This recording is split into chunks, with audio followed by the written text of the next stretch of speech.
My friend thinks they're better than everyone and makes sure we all know it. My friend Pam always had to have the best opinion about everything, whether or not we wanted to hear about it, and it honestly pushed me over the edge. For example, I once posted on my Instagram that I was out jogging on a treadmill and felt really happy about hitting the gym again. In the post, Pam wrote out words of encouragement, but in my inbox, she sent me a message saying that I should be out jogging at the park instead because nature and fresh air is so much better. She added that I was wasting so much non-renewable energy using a treadmill, and how this month, she started switching to candles instead. I explained that the gym was literally on the same street as me compared to the park that was 30 minutes away by car. She replied by sending me an affiliate link to the candles she uses at home, as if I would follow in her footsteps after she low-key dissed me. Another time, my friends and I went out to have KBBQ for our friend Haley's birthday. While we were ordering all the pork and beef we wanted to try, Pam announced that she was starting a new vegan diet. She asked us to respect her choices and not to make a comment about it. It was totally fine with us. But the part that bothered me the most was how every time we dropped meat on the grill, she would spit out fun facts about baby animals, as if trying to shame us for our food choices. While we were eating, she continued talking about how healthy she feels now that she doesn't eat any meat. She turned to the birthday girl and said that it would be fun if they become vegans together. Haley, who was clearly tired of the topic, groaned and said, "Girl, did we ask?" I nearly spit out my food from surprise, but we all somehow held it together. Pam apologized and continued eating her lettuce in silence, making us feel guilty for calling her out. My friend later apologized to Pam for being rude, explaining that there was a time and place for conversations like that. All of that was still okay, but the part that really pushed me was how she treated me after I got a new dog. Basically, back in January, my boyfriend and I decided to get a puppy together,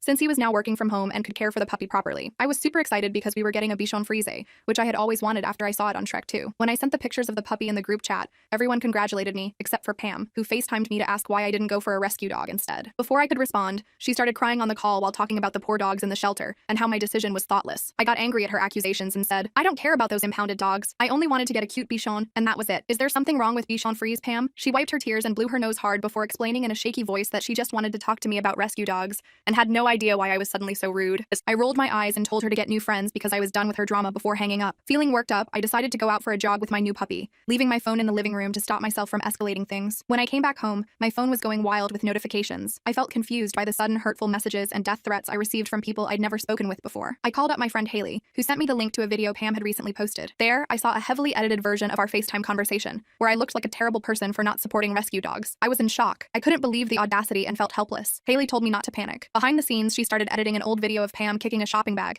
and asked me to send a video of my dog falling over and playing dead. I knew exactly where things were going and sent the video immediately. Haley made it look like Pam had kicked and hurt my new puppy in the video. She cleaned up the quality using AI and sent it over to Pam, saying that if she didn't stop all the foolishness, she would upload this on her own account. And seeing as Haley had millions of followers, it wasn't going to go well for Pam. She quickly apologized, saying it was an honest mistake, and took everything down. Haley later still posted the video on a few spare accounts to make it circulate, and Pam had to spend hours and days blocking and reporting each account and video. Pam showed up to my house, apologizing and asking to see my dog, but I was through with her games and made her stand at the front door for hours until she finally left in actual tears.